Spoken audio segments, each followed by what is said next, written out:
오늘 리틀 도서관의 책 먹방 채널에서 책 맛보기 할 책은 한스 로슬링의 팩트플리스입니다. 책의 권위와 통계의 권위에 주눅들지 않는 비판적 읽기라는 제목으로 책 맛보기를 즐겁게 시작합니다. 똑같은 음식을 먹고도 어떤 사람은 극찬을 하고 어떤 사람은 비난을 퍼붓는다. 책도 그렇다. 책은 무조건 좋은 게 아니다. 책의 권위에 짓눌려서 주눅들어서는 안 된다. 그러면 비판적 읽기가 제대로 발동될 수가 없다. 더군다나 이 책은 통계에 막강한 권위까지 내세워 독자의 입을 아예 봉쇄하고 맥을 못 추게 만든다. 저자는 자신의 설득에 동조하지 않는 사람을 침팬지보다 못한 부류로 주저앉히는 전술까지 덤으로 쓰고 있다. 그렇더라도 압도되지 말아야 한다. 나의 비판적 읽기는 전체 독자를 대표할 수도 없고 대변할 수도 없다. 비판적 읽기의 모양새는 사람마다 다 다르다. 그래서 각양각색의 독자가 모인 북앤톡 독서 모임은 흥미진진하다. 통계는 인간의 삶을 바람직한 방향으로 이끄는 과학의 얼굴을 하고 있다. 그래서 합리적 설득과 과열찬 논쟁에 힘을 실어줄 때가 허다하다. 팩트플리스의 책에 언급된 수많은 통계들을 누가 언제 어떤 상황에서 어떻게 이용하느냐가 관건이다. 통계는 선도 아니고 악도 아니다. 통계는 선도되고 악도된다. 말발이 글발보다 더 세진 세상이다. 예전에는 민원을 제기하는 사람이 전화를 걸어 말로 따지기보다는 혹은 직접 찾아가서 언성을 높여 싸우기보다는 논리적인 한 편의 글을 써서 발송하는 것이 더 위력적이었다. 흔적을 남기는 글이 공중에 흩어지는 말보다는 위상이 높았다는 것을 의미한다. 그런데 요즘은 누구나 녹음 기술을 활용할 수 있고 테드와 세바시 강연에 환호하고 유튜브가 천하를 평정하면서 말의 위상이 글 못지않게 되었다. 예전에는 연설 잘하는 리더가 군중을 사로잡았다면 요즘은 말 잘하는 대중들이 리더를 엄호한다. 말 못하는 리더가 군림할 수 있도록 말 잘하는 대중들이 떠받들어 지켜줄 수도 있다. 그토록 염원하던 평등한 세상이 도래한 것이다.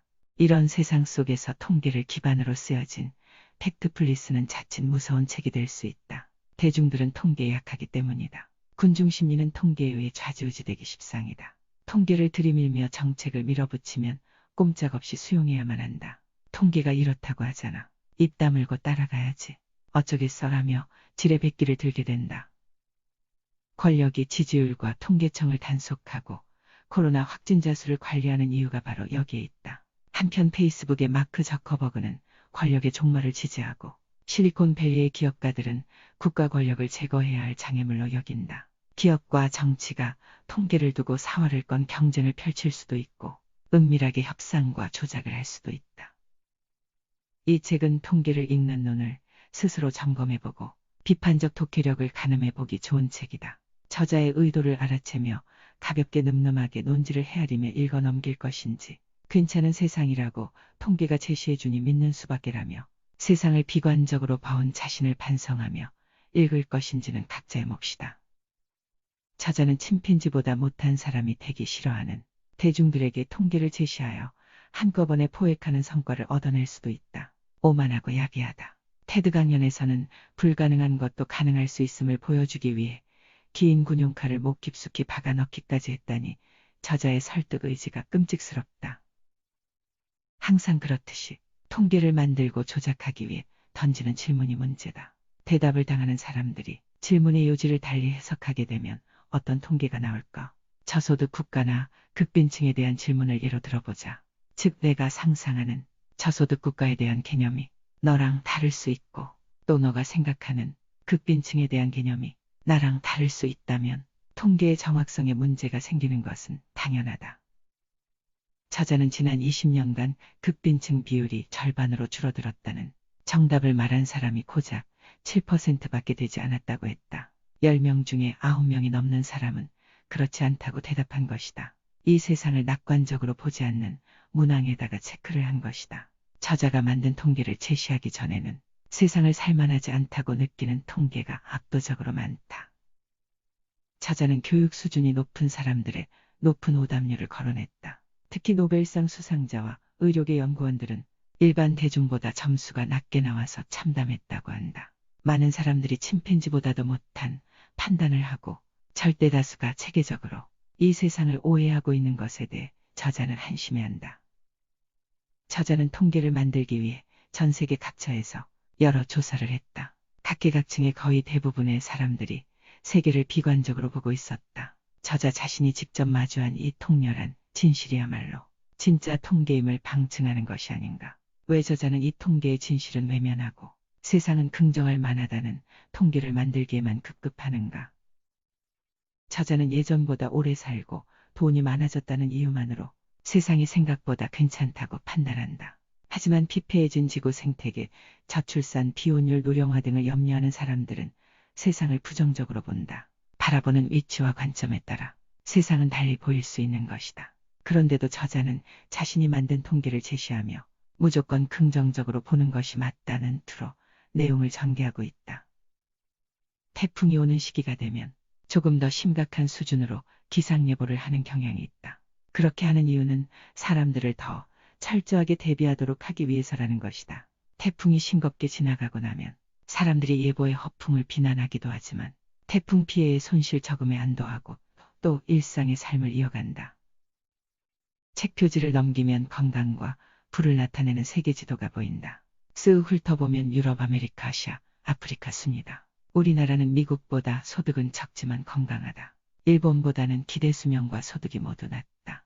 하지만 기대 수명 80세 이상과 소득 4단계의 최고 수준의 우리나라가 포진해 있다. 우리나라 주변에 있는 친미 국가들이 눈에 띈다. 해방 이후 미국 줄을 섰던 것이 잘못된 길은 아니었다는 것을 이 도표는 말해준다. 중국과 러시아 줄을 섰던 북한과의 심한 격차를 한눈에 실감할 수 있기 때문이다. 우리나라의 군부 독재가 북한의 세습 독재와 비교하여 호평을 할 수 있는 근거로도 제시될 수 있는 도표다. 아마 이 도표는 낙후된 많은 아프리카 국가들을 미국 쪽으로 유도하는데 이용될 수도 있을 것이다. 아프리카 대중들은 자신들의 낙후성을 적나라하게 보여주는 이 도표를 제시하는 미국과 손잡으면 도표의 맨 오른쪽 저 높은 곳에 위치하고 있는 한국처럼 될 수도 있다는 희망을 품을 수도 있다. 미국과 중국 중에서 미국과 손잡는 것이 유리하다는 것을 이 도표는 참으로 쉽게 말해주고 있다. 이 탁월한 도표를 만든 저자와 저자 가족들의 아이디어와 집념은 높이 평가할 만하다.